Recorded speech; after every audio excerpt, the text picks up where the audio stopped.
bem inteirado que é fronteiras, e hoje a gente vai falar das fronteiras como trabalho, que é uma antropologia dentro do setor público. Tínhamos dois convidados, infelizmente teve que cancelar em cima da hora, mas estamos muito felizes com o nosso convidado de hoje, que é o Marcos.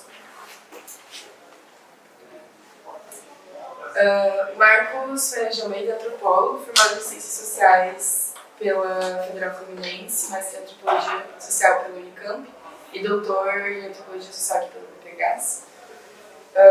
Pesquisa de geral violência, conflitos, urbanos e rurais também. E atua desde 2001 no Ministério Público como analista pericial em antropologia, que atua no Amazonas e agora em Santa Catarina. Boa tarde a todas, boa tarde a todos, né? A todas.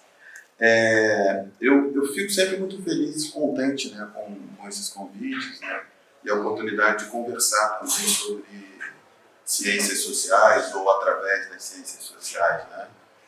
No caso aqui mais específico, né, conversar sobre antropologia através da antropologia. Então, para mim é um momento feliz, né? Eu estou pensando nisso, né, desde o início. Agradeço a Luana, né, por essa oportunidade. Também sinto não poder estar fazendo essa discussão com outros colegas, né, e com o Marcelo, né, que é alguém que eu conheço há bastante tempo, né, conheço também através do trabalho, mas eu acho que em outra oportunidade, né, vocês vão conversar com o Marcelo, né.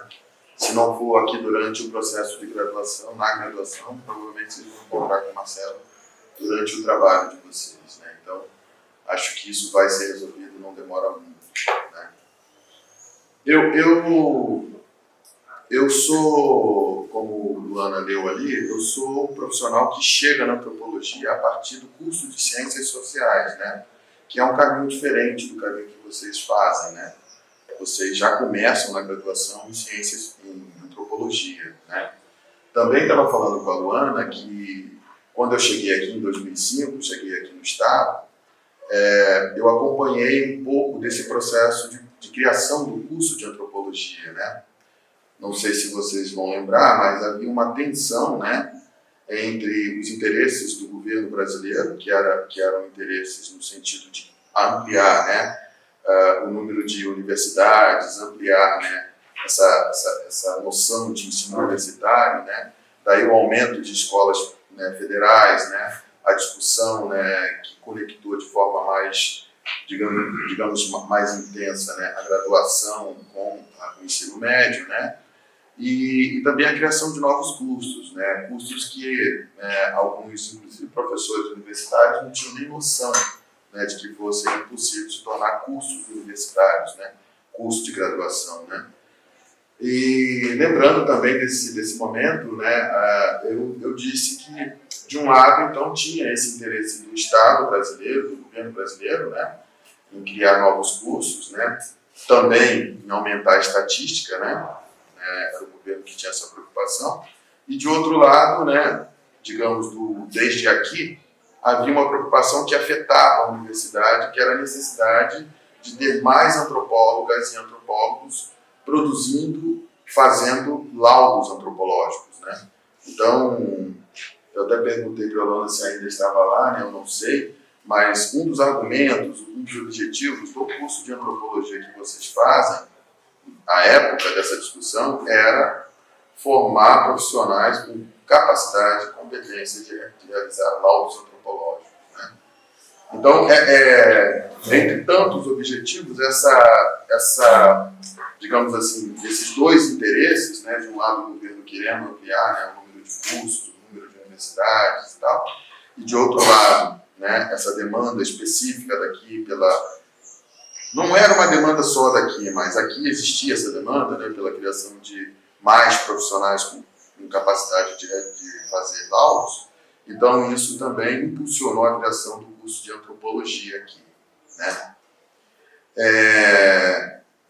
Eu lembro também que uma das críticas que se colocava nesse período era se seria interessante, né, que o profissional, né, na formação ainda, na graduação, que ele fizesse essa delimitação, esse corte, né? eu sinceramente não sei para onde foi isso, né? Como que essa preocupação ela foi tratada, né? Porque aqui já tinha, né, um curso, né, de Ciências Sociais e a ideia era fazer algo diferente, né, daquilo que se faz na formação em Ciências Sociais, né? Sinceramente eu não sei para onde foi isso, né? Mas a ideia que vocês têm, né, dessa vez, né, dessa semana, que é a ideia de fronteira, de alguma maneira me fez lembrar tudo isso, né? Porque a ideia de fronteira, eu acho que é bom a gente também falar sobre isso logo no início, né? A ideia de fronteira pode ser vista também como a ideia de um não lugar, né? Ou de um lugar que não se define, né, a princípio, por aquilo que constitui a própria fronteira, ou seja, a fronteira não é aquilo que está de um lado e a fronteira não é aquilo que está do outro, né? A fronteira, ela compreende tudo isso, mas ela, digamos assim, é um lugar que não está formado, que não está pronto, né? E a fronteira passa a ser, nesse sentido, esse não lugar, né, algo muito interessante, né? Que tem a ver, obviamente, com aquilo que vocês estudam ou vão estudar quando vocês entrarem na teoria clássica sobre rituais, por exemplo, né? Existem autores que são autores, inclusive, que repercutem muito em trabalhos, por exemplo, sobre violência, né? Eu tive a oportunidade de alguma maneira, aprofundar, né? São autores que trabalham muito essa ideia dos rituais para pensar a questão do crime, da criminalidade, né, da violência, né? Você pegar os textos de Mary Douglas, né? Mary Douglas vai falar sobre isso, né? A ideia de crime, a noção de crime, ela tem a ver com a noção de transgressão, né? Tem a ver com a noção, né, de poluição. Então tem a ver com a noção de, digamos assim, de cruzar uma linha, de enfrentar a norma, né? Outro autor que chama atenção para isso, né, para essa concepção, essa ideia de lugar indefinido, é o próprio Durkheim, né?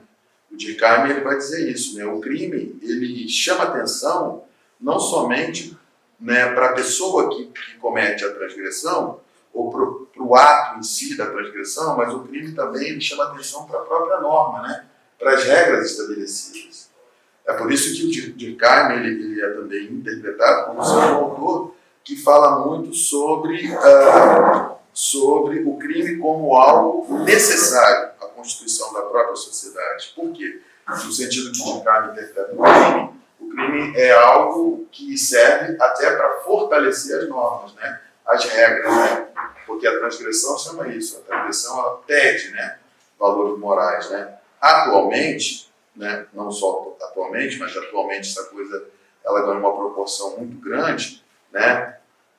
Toda essa discussão sobre transgressão, criminalidade, necessidade de correção, né, defesa da norma, ela aparece muitas das vezes como um posicionamento mais radical em favor de valores morais, né? Inclusive valores morais que são postos em projetos proselitistas, né?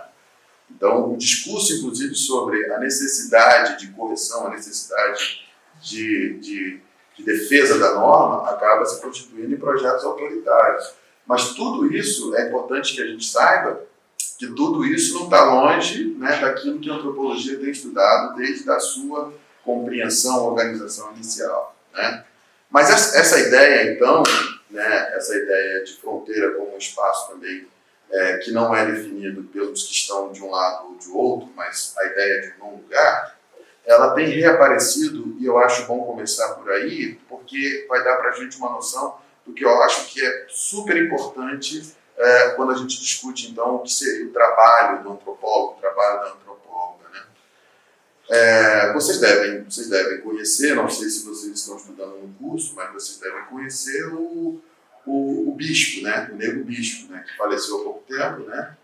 E Nego Bispo ele tem um esforço muito interessante, porque ele transita, digamos assim, também numa fronteira, né?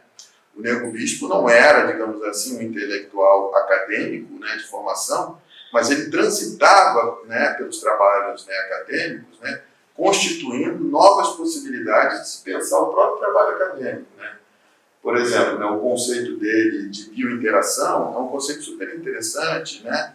Porque ele coloca a gente também nessa discussão sobre fronteiras, né, sobre o fazer científico, sobre o que pode também a antropologia, né?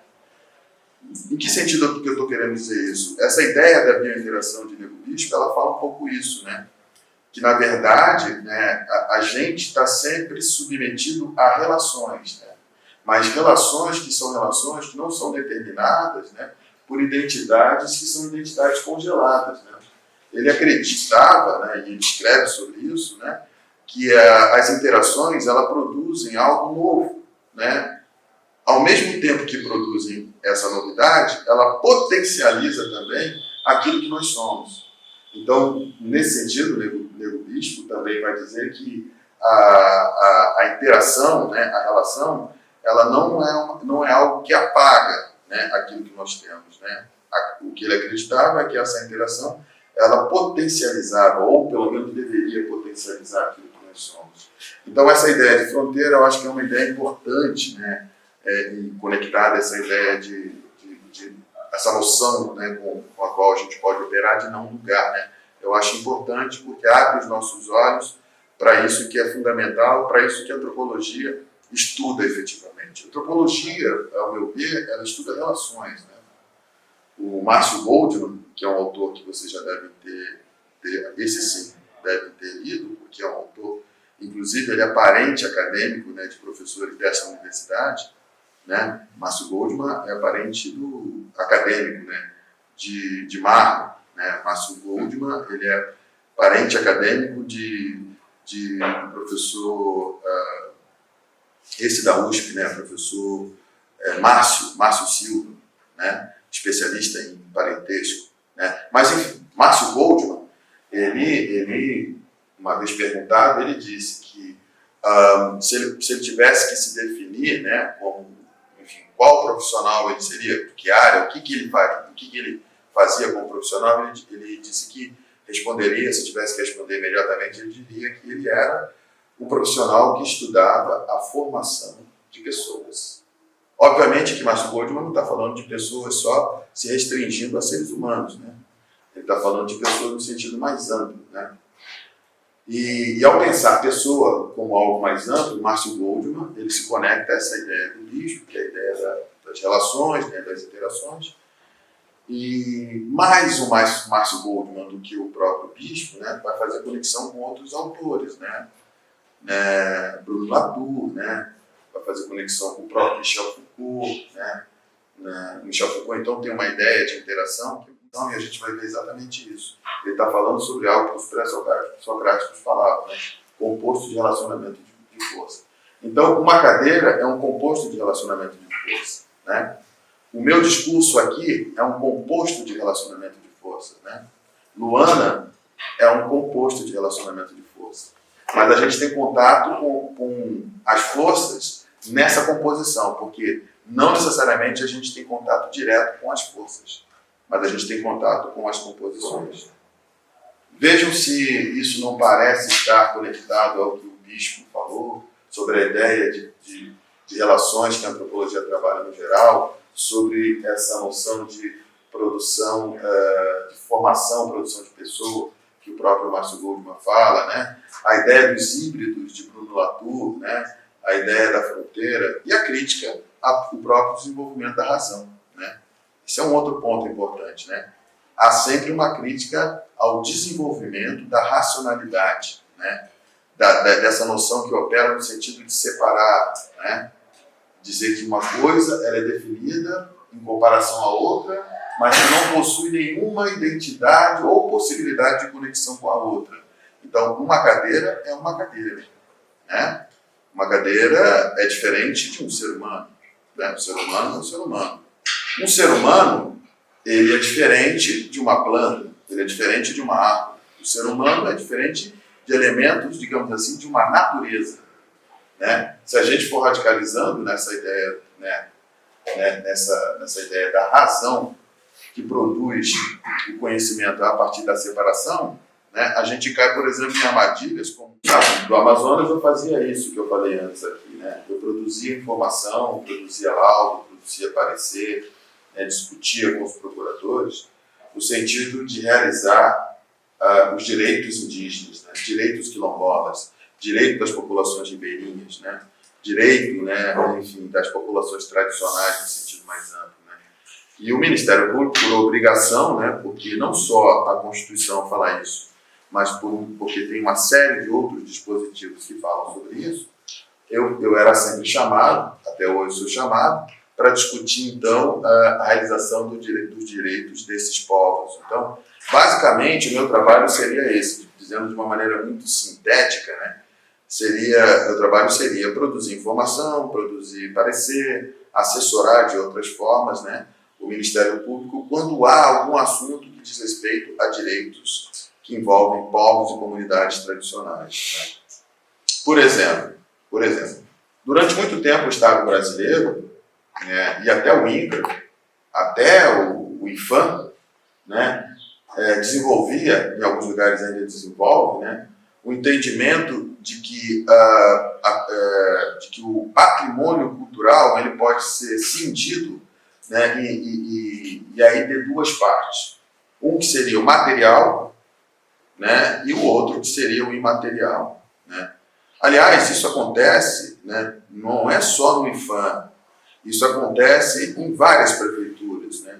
Aliás, várias prefeituras se organizam separando, inclusive, a forma como institucionalmente elas tratam, né, desse assunto. Né. A Prefeitura de Florianópolis ela tem a Franklin Cascais, que trabalha especificamente com patrimônio imaterial, e tem um outro órgão dentro da própria Prefeitura que trabalha com patrimônio material.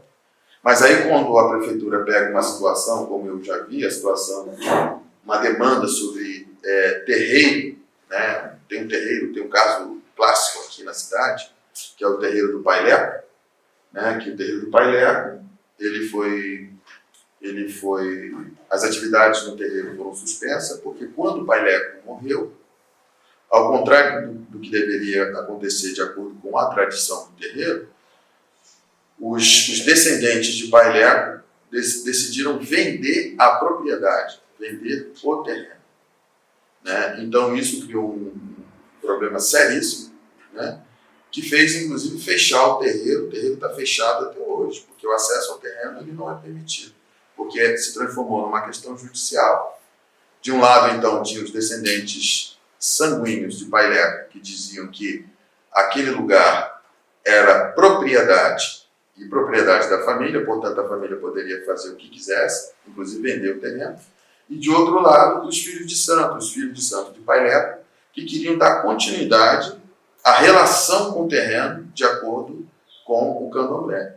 Então, isso se constituiu um problema, né, tão grave e histórico que até hoje o terreiro está fechado. Né? Mas havia ali uma questão que chamava atenção para o trabalho da antropologia, e por isso que eu lembrei do caso do Paileco, quando falo de patrimônio cultural e material, porque o terreiro de Paileco, olha que coisa interessante para a gente que trabalha com antropologia. O terreiro de Paileco, ele não foi doado para a família do Paileco, porque o terreiro foi doado para a avó do Paileco, né? Ele não foi doado ele não foi doado através de um documento de propriedade. A doação ela aconteceu também na relação que nós temos, ou alguns de nós têm, com aquilo que seriam forças sobrenaturais também. Né? O terreiro de Paileco, ele nasce a partir de uma doação de uma pessoa, que era o antigo proprietário daquele lugar. Ela doou para a entidade que a avó do Paileco recebia, e ela fez essa doação porque ela foi curada, então ela doou para a entidade. Essa informação é fundamental, né, para a gente trabalhar com antropologia, né? Porque isso nos remete, como eu falei, a uma análise do que seria isso, né? Essas relações que aquela comunidade tinha, né, e ainda tem, não só com aquele lugar, né, mas com as forças que operam nesse lugar. Né? Um profissional do direito não preparado não tem condição de pensar sobre isso, né, a partir do próprio direito. Um profissional agrônomo que não pensa sobre isso como nós pensamos, nós antropólogos, não teria condição de dar resposta a isso. Né? O fato é que uma das possibilidades de reivindicação do direito das comunidades tradicionais, no caso da comunidade terreiro, passa também por uma análise antropológica desse fato. Veja, eu estou dizendo isso, né, pensando nos vícios, né, de se pensar algumas coisas separadas quando elas estão o tempo todo juntas, né, que é material, que é imaterial. Eu estou falando isso e, ao mesmo tempo, eu posso dizer que essa é uma possibilidade de atuação de vocês. Né? Existem vários casos, várias questões que são judicializadas em todas as esferas, tanto a esfera estadual quanto a esfera federal, que, se fossem analisadas, né, pela operação antropológica, daria uma repercussão enorme. E levaria esses casos judiciais para outras instâncias, para outros lugares. Né? Então, isso serve também para eu dizer que o próprio trabalho da antropóloga e do antropólogo ainda não está dentro de, digamos assim, de um mercado fechado. É possível fazer muita coisa. Né? É possível fazer muita coisa. Nós temos trabalhos em antropologia que é feito através da educação escolar quilombola, né? Então, é um campo interessantíssimo de atuação, né? Antropólogos atuando na educação escolar quilombola, educação escolar indígena, né? Então, esse é um outro campo interessante.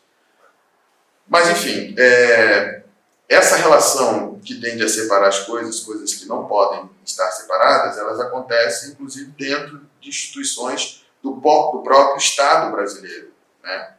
E essas instituições, elas precisam ser, de alguma maneira, afetadas, né, por essas perguntas, por essas críticas que a antropologia pode fazer. E para fazer crítica, você tem que ter autonomia. Então, essa referência que eu disse antes, assim, a necessidade que a gente tem de não perder o caráter crítico, né, daquilo que a gente faz, ela vai aparecer como condição para a realização do nosso próprio trabalho. Então, é ruim quando há, e eu já vi isso em alguns casos, né, a instrumentalização do fazer antropológico. Né? Porque você começa a produzir informação, obviamente são informações que vão ser contestadas, daí a ideia, inclusive, né, do debate que se gera em torno de laudos e contralaudos, né? É possível que isso aconteça, né? Mas, de qualquer maneira, isso provoca, né, um problema muito sério, né? Que está na ordem da possibilidade de fazer informação, produzir informação, desconsiderando, né, elementos que são elementos fundamentais. Para além do aspecto transdisciplinar, tem um outro aspecto importante que a antropologia, né, desenvolve, e sem esse desenvolvimento ela seria muito fraca, muito estéril, que é a relação com aqueles com quem a gente trabalha. Né? Quando eu iniciei o curso de Ciências Sociais, isso no início da década de 90, né, década de 80, década de 90, havia uma discussão sobre a relação entre sujeito e objeto. Né? Como se dá isso? Né? Como é possível e como romper com essa ideia? Né? Hoje em dia, vocês fazem antropologia num outro contexto, eu sei disso. Né? Hoje em dia, vocês, em alguns casos, para alguns antropólogos, né, é muito difícil até pensar isso, a relação como sendo uma relação entre sujeito e objeto. Né? Esses autores que eu falei, por exemplo, eles gostam até de pensar numa antropologia que seria a antropologia simétrica. Né? Acho que vocês estão estudando isso, já estudaram, vão estudar isso. Né?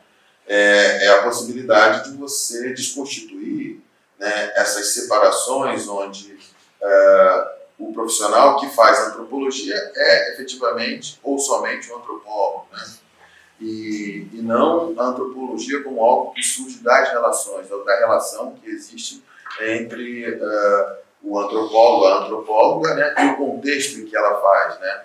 E eu estou dizendo contexto porque a antropologia também ela não é mais pensada, ou pelo menos não deveria ser pensada, né, como sendo uma produção feita por humanos, né, somente por humanos. Né. Os antropólogos, né, muitos antropólogos, na verdade, não os antropólogos, mas muitos antropólogos têm pensado que a antropologia ela rompe, então, com essa barreira, que é a barreira da separação definitiva, né, dessas separações estanques, né, uma ideia de que existem coisas que são coisas produzidas e coisas humanas e coisas que não são produzidas ou não são humanas e que elas ficam o tempo todo separadas. Né? A antropologia tem pensado muito isso, né? Tem pensado o trabalho em contextos, né, de aplicação reais, né, qual a importância, por exemplo, de você desconstruir, criticar uma ideia de natureza que diz que algo é definido por alguns conceitos que são produzidos na academia. O que é uma árvore, né? O texto do Tim Ingold, né? Tim Ingold tem falado muito sobre isso, né? Dependendo da sua perspectiva, dependendo da aproximação, dependendo da relação, aquilo que você pensou num determinado momento que era uma árvore pode não ser somente uma árvore. Então ele tem chamado a atenção bastante para esse tipo de coisa, e os antropólogos, as antropólogas são chamadas, né, a pensar sobre isso. Então esse conceito que eu falei de biointeração e outros conceitos que aparecem, por exemplo, né, no Bispo, são conceitos que são, digamos assim, provocações para a gente que faz antropologia, faz ciências sociais. Porque a percepção que eu tenho e outras pessoas têm é que pessoas como o Bispo conseguem falar em debates acadêmicos, né, sobre coisas que a gente deveria falar e muitas das vezes a gente não consegue, que reflete uma aproximação, né, tão importante, né, com aquilo que ele vive na experiência, né, na prática, e ele consegue falar disso de uma maneira tão efetiva que faz com que a nossa capacidade de compreender e produzir conhecimento ela seja ampliada. Então, esse é um grande desafio. Há um debate, que é um debate constante, né, que é um debate que, de forma pura, acho que muitos de nós que estão nessa sala não conseguiria, né, desenvolver, que é o debate sobre debate na física, né, sobre a física quântica, né, sobre a mecânica, né, a mecânica quântica e tal. A gente não conseguiria porque nós não fizemos a física da forma como se precisa fazer. Mas tem muita coisa que aparece nessa discussão que tem a ver com o que a gente faz em antropologia. Por conta disso que eu falei antes, assim, a nossa capacidade de levar a sério, por exemplo, né, o que os outros falam e que não efetivamente estão sobre coisas que não estão na nossa capacidade de compreensão a princípio, a priori, mas que a relação nos permite ver, né? Eu vou dar um exemplo sobre isso, né? Um exemplo muito interessante sobre isso. A primeira vez que eu tive na região amazônica, lá na região do Rio Solimões, eu tive em 96. Em 96 eu tive a oportunidade, eu estava com um grupo de médicos, né? E eu estava num projeto que era o projeto da Ruth Cardoso, né? Que participava do governo do Henrique Cardoso, né? A professora Ruth Cardoso, que já morreu também.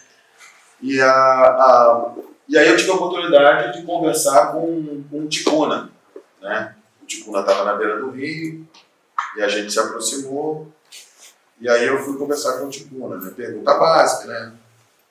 O que você está fazendo aqui? Ele já tinha perguntado para a gente, né? O que vocês estão fazendo aqui? Eu perguntei, e você, o que você está fazendo aqui? Aí ele me disse que estava sendo curado, né? Uma resposta interessante, né? Aí eu comecei a perguntar para ele, como assim curado, né? Bom, ele me falou várias coisas, né? Que na época, né, eu iniciando o trabalho de antropologia, achei muito interessante, como por exemplo, assim, a diferença entre a visão que nós temos de procedimentos de adoecer e procedimentos de curar, né? Da visão que eles têm, né? O Ticuna, como vários outros, né, entendem que quando uma pessoa da família está doente, toda a família está doente. Às vezes toda a comunidade adoece. Então a família, quando ela vai participar dos procedimentos que são definidos para curar, a família, e era o caso dessa família, a família se desloca para a casa da pessoa que tem a responsabilidade de desenvolver os processos de cura. Então toda a família vai participar de procedimento de cura, porque de fato toda a família está doente. Não é como em alguns lugares que a gente conhece, que a pessoa doente ela é isolada, né? A pessoa que adoece ela é isolada. A pessoa que adoece às vezes ela é isolada pela própria família, né? Então, diferente desses casos, eu aprendi isso também. Mas o que eu queria, né, que eu lembrei aqui que eu queria contar para vocês, e que tem a ver com essa capacidade que as relações e o nosso trabalho, né, tem de ampliar a nossa capacidade de compreensão, aconteceu na conversa com esse ticuna, e uma conversa muito simples, que eu perguntei, quando ele me falou da família, eu falei, tá, e onde está o seu pai? Ele falou assim, meu pai foi pescar. O Rio Solimões, vocês que ainda não tiveram a oportunidade de conhecer da barranca, né, da beira, do beiradão do rio, vocês vão ver que é um rio que tem, em determinados pontos, vocês vão ter dificuldade de enxergar a outra margem do rio, né? Da margem onde vocês estão, vocês vão ter dificuldade. Então é um rio, né, que é muito largo, né? E aí esse ticuna começou a falar para mim, lá está meu pai está vindo lá. E aí eu forçava, né, eu tentava enxergar o pai dele vindo, e aí eu não conseguia. Aí ele falava, tá vendo? Ele está remando a canoa lá, ele está sozinho remando a canoa, tá vendo? Agora ele está assim, ó, a cor da canoa. Ele me falava de coisas que eu não conseguia enxergar. Conversei depois com um colega, né, da área, que era médico da área, né, oftalmo, né? Ele me falou assim, Marcos, isso daí tem uma explicação muito básica. Né? Ele falou assim, visão é treinamento, cara. Ele falou, se você tem um hábito de olhar para as coisas próximas, você vai ter dificuldade de enxergar coisas distantes. Ele falou assim, a física já demonstra isso. Né? Então, se você treinar os seus olhos para coisas que estão muito distantes, você vai ver coisas que outras pessoas têm dificuldade de ver. E aí eu falei, pronto. Aí é uma informação muito interessante. Né? Então, o nosso trabalho, ele permite a gente a ter percepção sobre coisas que outras pessoas não têm. Né? Isso quer dizer o quê? Que a gente se torna pessoas mais poderosas? Não. Todo poder vem com responsabilidade. Né? Uma das responsabilidades aí, que eu acho que é fundamental, só para dar um ponto aqui, aí a gente pode conversar sobre outras coisas, uma das questões importantes tem a ver com isso, com responsabilidade, é a responsabilidade do trabalho, é a ética do trabalho. Né? Os antropólogos, eles são chamados há muito tempo, né, a essa responsabilidade, a não dizer qualquer coisa sobre as relações que eles têm. Né? Então, trabalhar com a ideia de segredo, com limites, né, do que você pode dizer sobre determinado grupo, sobre determinadas pessoas, é fundamental. E aí eu dou 2 exemplos para, de fato, dar um ponto para a gente conversar aqui. Um pesquisador foi fazer trabalho com pescadores que trabalhavam embarcados. É uma realidade que vocês conhecem aqui no Sul. Né? Esses pescadores que trabalham embarcados, eles saem e ficam, né, grupo de homens que saem e que ficam dias fora no mar. O pesquisador, inocente, entre aspas, começou a fazer perguntas sobre saudade da casa. Muitos pescadores casados, né? Saudade da casa e como lidar com a saudade da casa. Na conversa, esse pesquisador, ele acabou tocando, ele teve contato com informações que ele não poderia reproduzir. Né? Alguns pescadores com quem ele teve contato falou que era comum nessas viagens, durante o trabalho, né, encontros sexuais no mar. Os pescadores falaram para ele que era uma coisa comum, que eles entendiam como sendo uma realização da atividade. O pesquisador resolveu falar sobre isso no trabalho dele. Ele expôs, né, a uma situação que para aqueles pescadores era de constrangimento, que ele não precisava expor. Então, assim, a gente sabe de coisas, a gente fica sabendo de coisas, mas tem muitas coisas que a gente sabe, fica sabendo, que a gente não deve contar. Ou, pelo menos, a gente não deve contar de uma maneira que afete negativamente aquele com os quais a gente produz a informação, produz o conhecimento. Então, essa é a primeira história. E a segunda história, eu tomei ciência assistindo Roda Viva. Vocês estavam falando da Roda Viva, eu lembrei. A Fernanda Torres, né? A Fernanda Torres conversando, uma das vezes que ela foi no Roda Viva, ela foi várias vezes, ela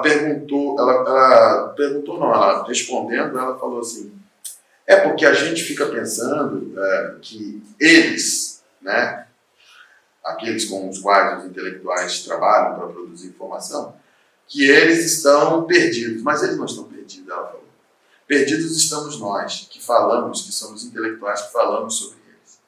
Porque o que acontece? Hoje a gente não fala mais, não precisa.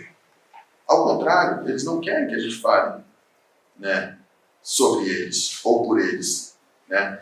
Aí ela usou até o exemplo do Mano Brown, né? Falou assim, mano, quando eu vejo o Mano Brown falando, eu fico pensando, o que eu poderia falar, né?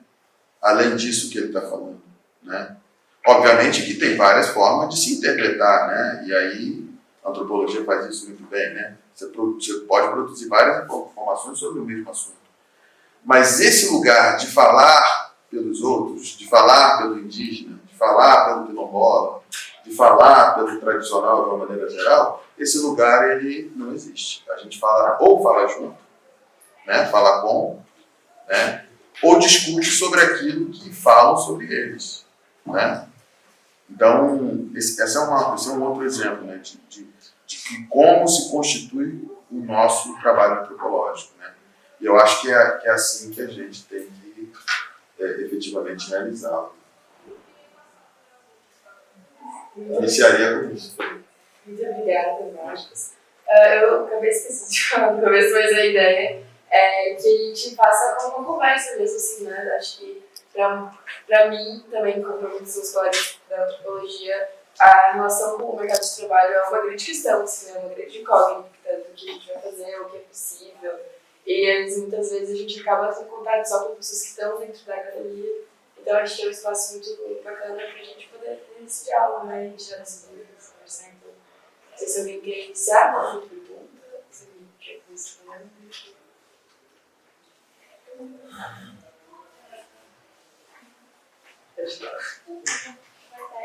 Boa tarde. Meu nome é Ana Luísa, eu estou na segunda fase de antropologia. Muito obrigada pela fala, foi muito legal. Foi muito bacana as suas falas, parabéns. Eu queria saber um pouco, como a Luana disse, a gente fica um pouco inseguro sobre como que vai ser depois da faculdade. Para além da academia, né? Tipo, porque eu posso sair da graduação, começar um mestrado, um doutorado, mas como que vai ser quando isso acabar? Eu gostaria que você comentasse um pouco como que foi esse processo para você conseguir o seu trabalho que você está hoje. Se foi através de concurso, se foi por influenciar alguém, se foi por influência aqui da academia, que também tem essa grande parte, que às vezes a gente faz alguma bolsa de iniciação científica, e isso abre portas para algum emprego, né? Gostaria que você comentasse um pouquinho sobre isso. Bom, virar um Estado brasileiro, eu descobri quando estava fazendo a graduação, né? E descobri através do encontro, era o encontro da ABA, né, da Associação Brasileira de Antropologia, e aí eu conheci, né, o Ministério Federal, porque, como eu falei, né, durante um bom tempo o Ministério Federal foi parceiro, e ainda tem em alguns lugares convênios com a Associação Brasileira de Antropologia. Então, eu estudava, fazia a graduação na UF, né, e no encontro da Associação Brasileira de Antropologia, um procurador da República foi chamado para falar sobre a defesa dos direitos de comunidades quilombolas, né? O Ministério Público Federal ele tem essa atribuição. Então, assistindo, né, na ABA, numa das reuniões da organização da Associação Brasileira de Antropologia, a fala de um procurador da República, eu passei a conhecer. E isso despertou em vários colegas, né, o interesse pela instituição, porque a nossa imagem era essa. Caramba, vamos trabalhar numa instituição, é possível trabalhar numa instituição com procuradores, assim, atuando dessa forma, na defesa dos interesses indígenas, na defesa da demarcação de terras indígenas, na defesa da demarcação de territórios quilombolas, né? Então, isso despertou na gente, né, esse primeiro interesse. Depois, acompanhando a atuação do Ministério Público Federal, eu também acabei tendo contato com antropólogos que trabalharam dentro da instituição. Então, assim, ter contato com profissionais, como vocês estão tendo aqui agora, é muito importante, isso é interessante.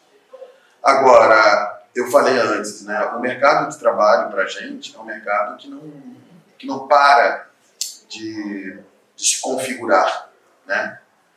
E eu dou um exemplo disso. Eu encontrei uma colega que na época fazia antropologia, não tinha terminado o curso, e já estava trabalhando numa empresa, que era uma empresa que, entre outras coisas, produzia também propaganda, né?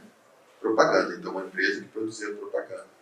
E essa menina, então, ela foi chamada porque, em determinado momento, um amigo dela, que já a conhecia, que já sabia o que ela fazia na antropologia, disse que seria interessante para a empresa, ele trabalhava para a empresa, seria interessante ter essa menina no grupo de profissionais da área de propaganda.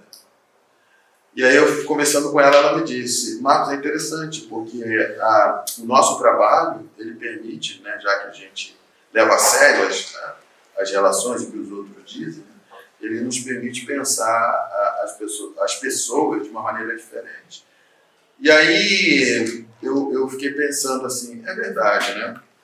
E aí eu passei a observar o que os colegas dela falavam sobre isso, né?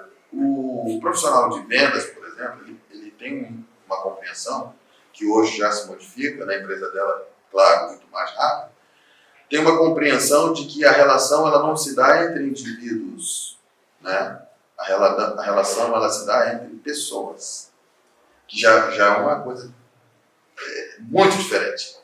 Você tratar alguém como indivíduo é muito diferente de você tratar alguém como pessoa. Porque a ideia de pessoa, para a gente, remete sempre a um processo de várias relações, né?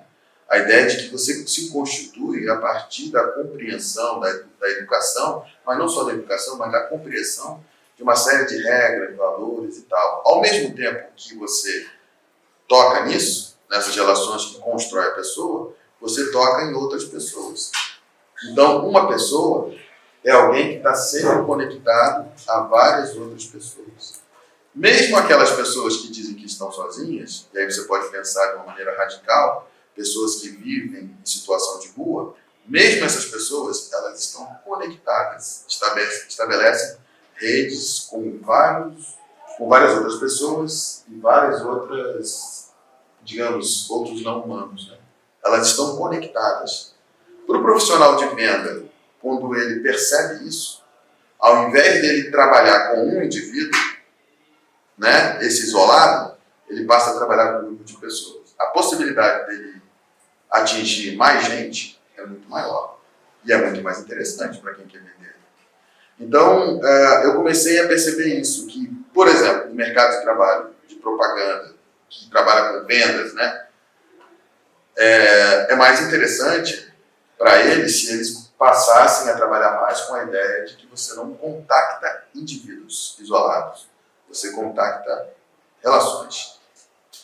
Isso é um exemplo. Esse mercado está aberto ainda para a gente trabalhar. E quando vocês começarem a olhar de pertinho esse mercado, vocês vão ver em alguns lugares antropólogas e antropólogos já trabalhando. Mercado de modas. Tem uma professora que estava fazendo um pós-doc na Espanha, Carmelite, que é uma professora que se formou no Rio Grande do Sul. Ela é uma das profissionais da área de propaganda e moda, né, que faz pesquisa, estou falando de profissionais de pesquisa. É uma das mais reconhecidas. E ela é antropóloga. E ela faz o quê? Em moda? Antropologia.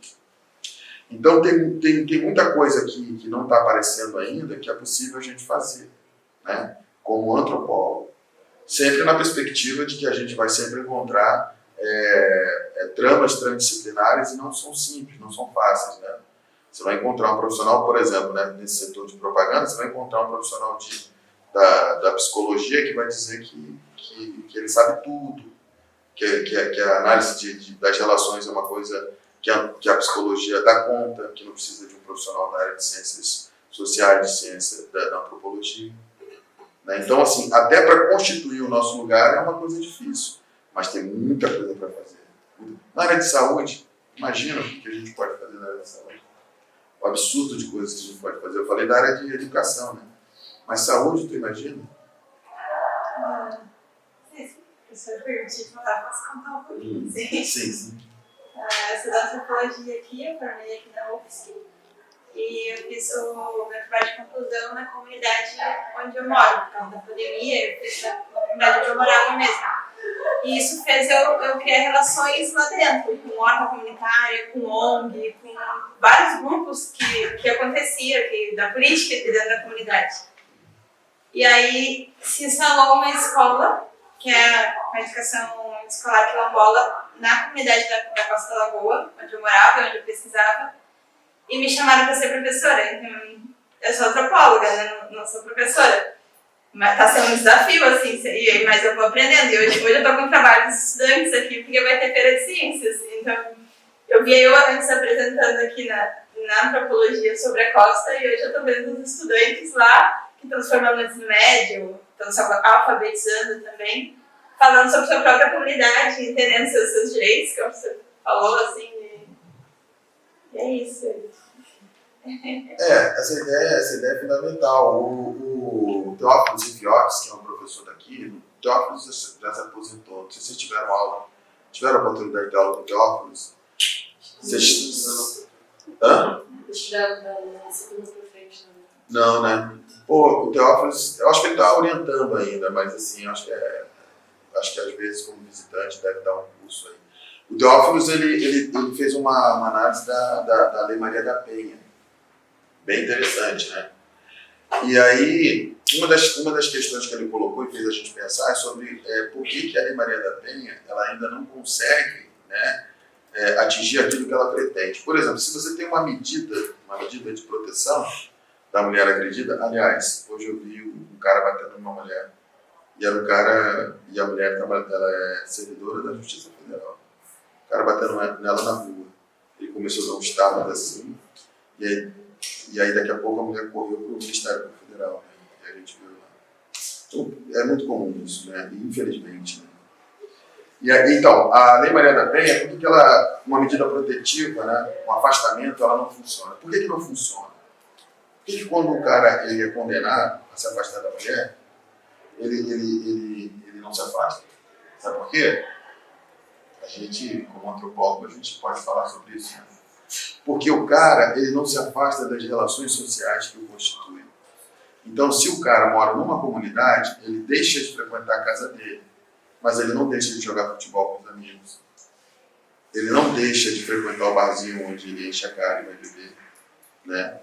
Ele não deixa de ir, de repente, numa comunidade, num terreiro que ele frequenta. Então, a medida protetiva, né, quando ela se constitui, ela esbarra numa série de dificuldades que estão ligadas exatamente a isso. A dificuldade de tratar das relações que constituem essas pessoas, né, e que permite que elas se fixem em um determinado lugar, que elas frequentem um determinado lugar. Coisas básicas que os antropólogos estão cansados de saber. Em alguns lugares é muito comum, quando a mulher se casa, ela vai para a casa da família do marido. Se a mulher vai para a casa da família do marido, será que vai ter eficácia o afastamento desse homem, dessa mulher, pensando a mulher permanecendo no lugar onde ela vive? Ela está na família do marido. O marido vai, obviamente, tentar de todas as formas, até por uma questão de existência pessoal, ele vai tentar burlar isso. E ele vai frequentar esse mesmo lugar onde a mulher frequenta, né? Então, a regra, às vezes, ela esbarra em deficiências que a gente tem condições de contribuir, sabe? Analisando e falando sobre isso. No meu trabalho mesmo, né? Tem um caso aqui, que é o caso que pega Pantano do Sul lá, que tem uma região, Pantano do Sul, que é ocupada por famílias tradicionais. Famílias que há gerações estão naquele lugar, né? E aí houve uma reclamação porque a família, os filhos, né? Enfim, a descendência se casava e permanecia no lugar, né? A gente vai na literatura sobre ocupação na região, né? Sobre famílias, né, na região, né? E a gente observa que existem regras de localização. Olha a Levi-Strauss falando, né? Existem regras de localização. Você casa, você vai morar num lugar determinado, que é determinado pelas relações de parentesco, pelas relações de afinidade. E quando a gente começa a atuar nesses casos, são casos que já estão judicializados, e a gente observa que aqui uma regra está se constituindo, ela está funcionando, digamos assim, né, para usar um termo que acelera a compreensão, o que acontece? Essa ocupação que se estende através da regra, ela é garantida por lei. Então, o trabalho ele permite, então, defender um direito aí, né? Que é o direito de ocupar aquele lugar, em função de uma atitude tradicional, de uma prática tradicional. Então, esse olhar que nós temos, tudo isso que a gente aprende em antropologia parece, né? Talvez seja por isso que Eduardo Meio de Castro fica falando, né? Falou, né? Que é, sem dúvida, né? uma das operações científicas mais corrosivas, né? Uma das mais corrosivas, né? Porque ela, ao tempo todo, ela está fazendo perguntas, questionamentos, críticas que são, digamos assim, fundamentais. Então é isso, né? Bom, eu entrei no Ministério Público por conta disso, né? Aproveitei para falar sobre a atuação do mercado de trabalho, que de certa forma tranquiliza, né? Obviamente que não estou querendo dizer que vocês não devam buscar o que eu fiz, né? Fazer um concurso e trabalhar numa instituição de governo. Eu não estou querendo dizer isso, estou querendo dizer que além dessas possibilidades, ainda há pouco teve concurso para o Ministério Federal, para antropólogas e antropólogos, né, do Ministério Federal. Estou querendo dizer que, além disso, tem outras coisas que a gente pode fazer, né? Muitas outras coisas. E essas coisas eu ando vendo por aí, né? Até porque daqui a pouco eu vou me aposentar também, eu acho que eu ainda posso fazer alguma coisa. E eu não quero necessariamente fazer na academia, né? Não penso em voltar a dar aula agora. Talvez eu faça outra coisa fora da academia. E tem muita coisa para fazer. Muita coisa.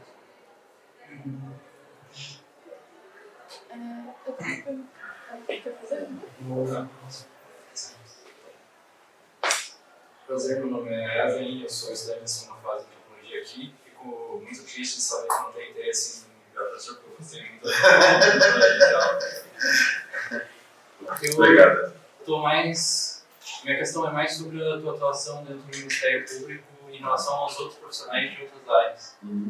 As pessoas do direito, por exemplo, quando você tem esse conhecimento do campo da antropologia, ele é sempre respeitado, acontece algum conflito, é sempre levado em conta.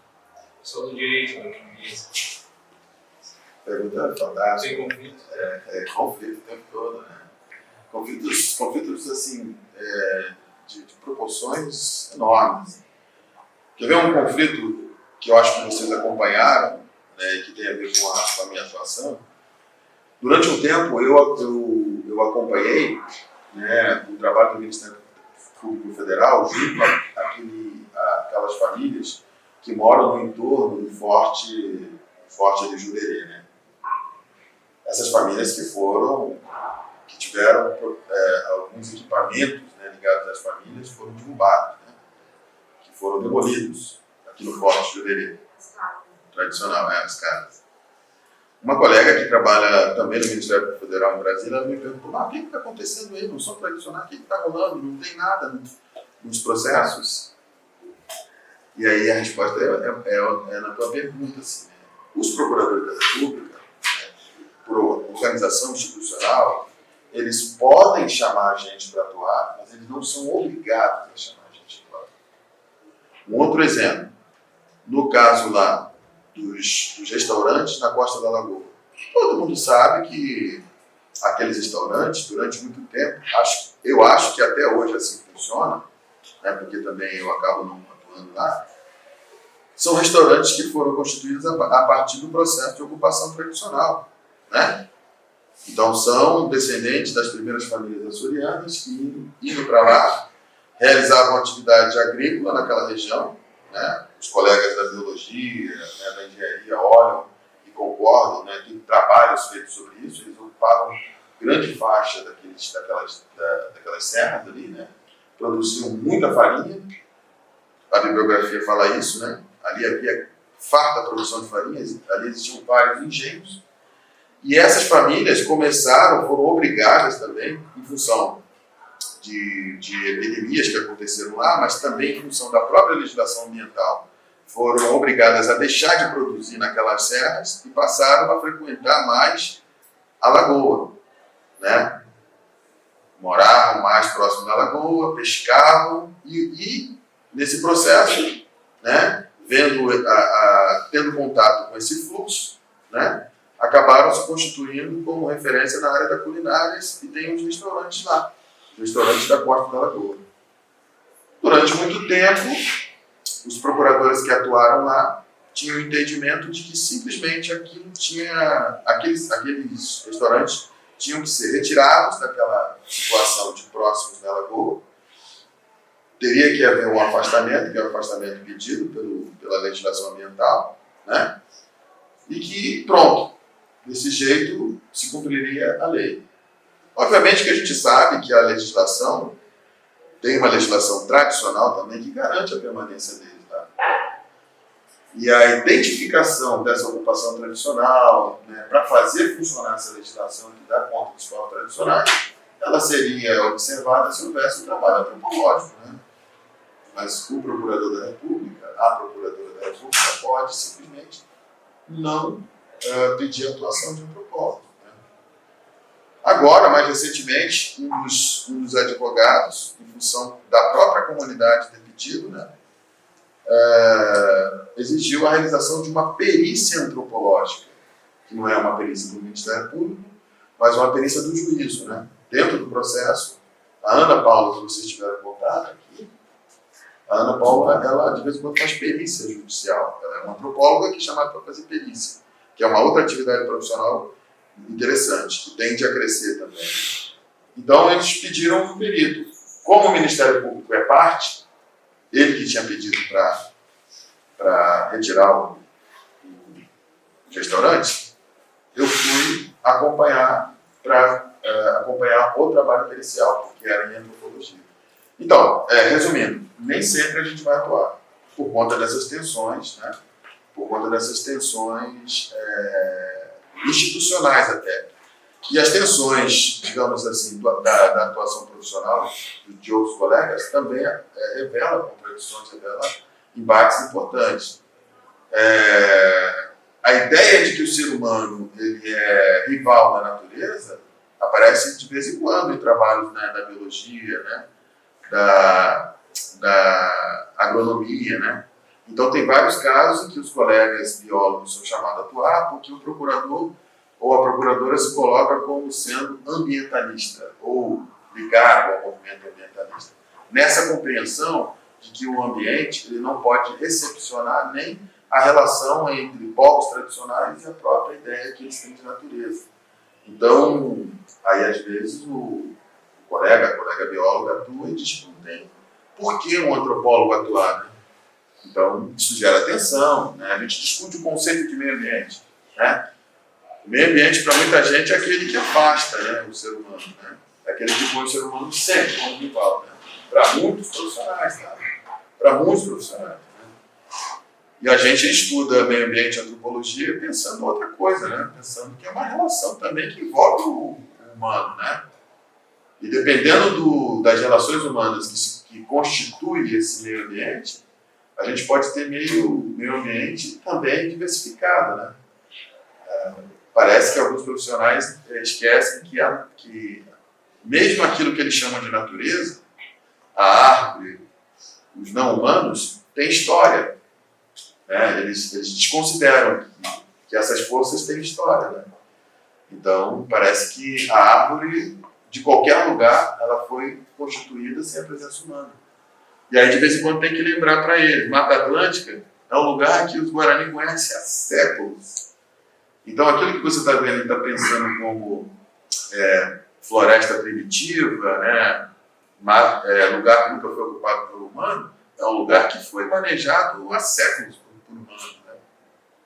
Inclusive, esse manejo realizado por humanos é que permitiu que aquilo ali existisse e que outras espécies pudessem aparecer. Então, tem muita falácia dentro do próprio campo científico, né, que a gente é chamado, a gente pode, de alguma maneira, contribuir para refletir sobre ela. Né? Você ia falar? Eu acho que seguindo nessa parte da atuação do Ministério Público também, mas pensando em mais atuações do profissional antropólogo, a gente caiu numa disciplina sobre os contralaudos que às vezes são feitos por outros antropólogos. E aí a minha dúvida é como se posiciona, mesmo no Ministério Público, mesmo no antropólogo, quando um antropólogo vem falar uma outra coisa que às vezes se questiona até mesmo sobre a ética de trabalho e tudo mais. Então, como acontece esse embate também Eu acho esse embate interessantíssimo. Eu acho que ele deveria acontecer até mais vezes, porque quando você faz um bom trabalho, você não pode ter receio, né, de que o seu trabalho ele seja questionado por colegas, né? Aliás, é assim que a gente aprende, não é? Os nossos trabalhos em academia eles são sempre questionados, né? Porque é isso que faz a ciência. A ciência ela precisa disso. O antropólogo, a antropóloga tem que ter consciência disso. O nosso trabalho foi feito para receber crítica, para ser duramente criticado. Se ele resistir à crítica, é porque ele é bom. E aí ele tem que continuar sendo realizado. Acho que o problema não é, então, o debate. O problema é outro. O problema é que esses contralaudos, eles são impulsionados por outros sentidos, outros interesses, que não esses que eu falei, acadêmicos, né? Que é o do desenvolvimento da própria ciência, do próprio trabalho, né? Os contralaudos, eles surgem, como o nome diz também, eles surgem para questionar, para derrubar, para prejudicar o laudo feito, muitas das vezes. E no início, esses contralaudos, eles eram feitos não por antropólogos. Aí tem esse movimento que a gente vê agora, né? De profissionais de outras áreas que querem fazer antropologia. Querem fazer antropologia, mas não para desenvolver antropologia. Querem fazer antropologia para instrumentalizar no sentido de que ela possa funcionar em qualquer outro interesse. Contralaudos tem um pouco disso. Tem um cara que já está bem velhinho, quando eu conheci já era bem velhinho, nem sei se está vivo, é o Hilário Rosa, você já deve ouvir falar disso, tal. Hilário Rosa. Hilário Rosa é um profissional que fez geografia numa universidade de São Paulo. Hilário Rosa ganhou rios de dinheiro, porque tem esse outro dado interessantíssimo, né? Como o contralaudo deve ser uma peça de ataque, e como vários dos casos envolvem muito dinheiro, o profissional que aceita fazer o contralaudo, ele recebe muito dinheiro. Então, quando você recebe muito dinheiro e a intenção é acabar, criticar, derrubar um laudo feito, você também se submete a uma relação que é uma relação, vai gerar muito dinheiro, mas é uma relação que te coloca nessa direção também, né? Que é na direção de questionar até parâmetro científico. Então tem contralaudo que acontece o que você falou, o cara questiona que a relação de trabalho, a relação produzida pela antropóloga com aquela população tradicional é uma relação que fere o desenvolvimento científico, porque você tem que ter distanciamento. E a antropóloga não necessariamente tem distanciamento, ao contrário, às vezes, né? Para você produzir informação, você tem que estar muito próximo, né? E eu vou dar até um exemplo disso aí. Eu participei de uma discussão sobre um laudo feito por uma colega nossa na antropologia, muito nova ela, né? Ela fez um laudo envolvendo uma das comunidades Guarani daquela região norte-nordeste, lá de Araquari, de São Francisco do Sul. E quando ela apresentou o laudo, né, o juízo, quando houve uma audiência, os caras estavam tão impactados com o excelente trabalho que ela tinha feito, que eles não tinham como questionar o trabalho dela, que eles passaram a questionar ela. E como ela não tinha, né, desenvolvido ainda, né, a capacidade de falar sobre o trabalho dela, então às vezes ela falava de maneira apaixonada, às vezes ela deixava de dizer uma coisa, e aí um dos advogados disse assim: eu já nem acredito que esse trabalho foi feito por você. Eu acho que aqui tem um vício. Você está falando que fez o trabalho, mas eu acho que esse trabalho foi feito por uma outra pessoa. Então, até isso acontece numa disputa, né, envolvendo esse lugar do questionamento feito através de um outro laudo, através da própria desenvolvimento científico, né? Então, é uma zona muito ruim. Tem um outro profissional que também tentou entrar aqui na região, mas parece que não teve apoio, que é Eduardo Góes Neves. Não, Eduardo Góes Neves é o outro. É Eduardo Luiz. Esse Eduardo Luiz, ele nasceu dentro de uma terra indígena porque os pais eram missionários, né? Desses grupos missionários que vão viver com os indígenas, né? E ficam lá vivendo durante 40, 50 anos, morrem em terra indígena, né? O Eduardo Luiz, ele viveu, que são missionários que vão para as terras indígenas para converter, para salvar os indígenas, né? Para levar os indígenas para o reino dos céus, né? Salvar a alma indígena. E Eduardo, ele fez antropologia, ele era missionário, viveu como missionário, era missionário, fez antropologia, começou a trabalhar questionando, a princípio, a necessidade de retirada de missionários de terra indígena, E ele acabou fazendo mais trabalho, questionando laudo. Ele é uma das grandes referências na produção de contralaudos, Eduardo Luiz.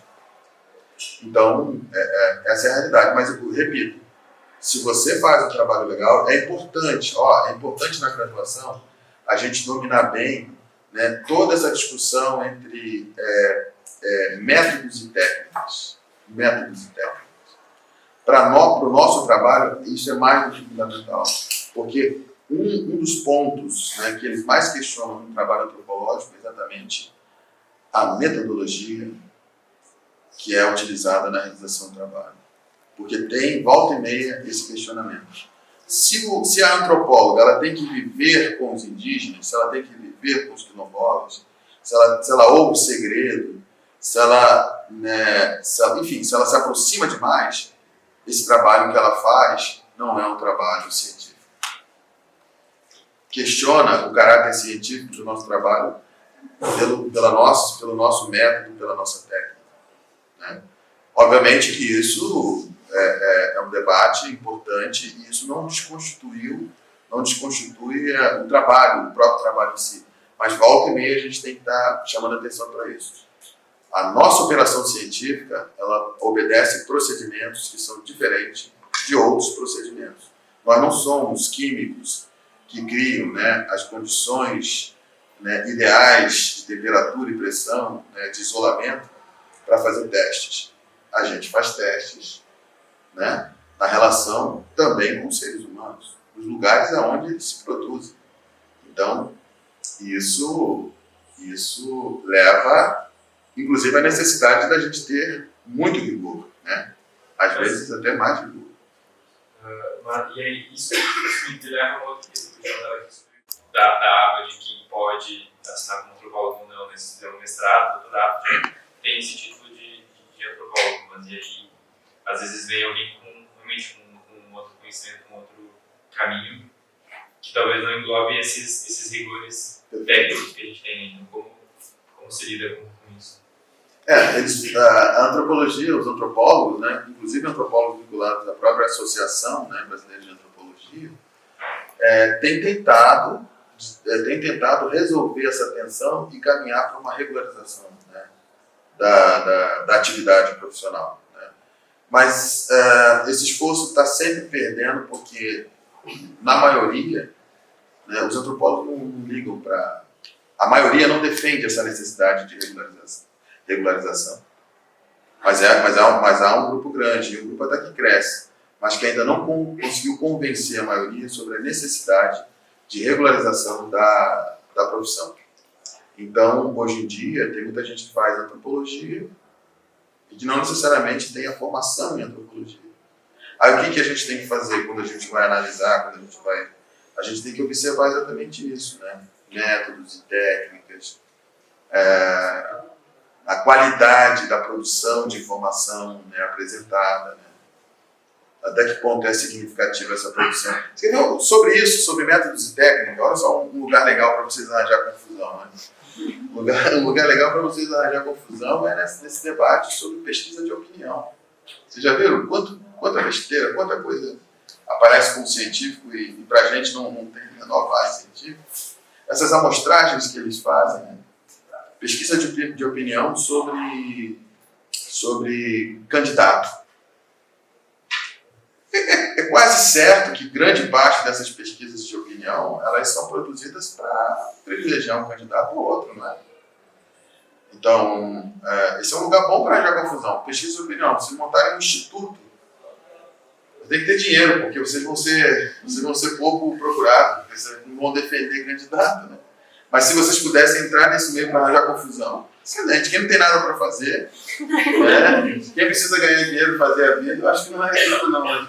Se tu tem tempo e dá fim, nossa, eu fico doido para fazer isso. Mas eu não consigo porque eu tenho que ganhar dinheiro. Tenho muito trabalho.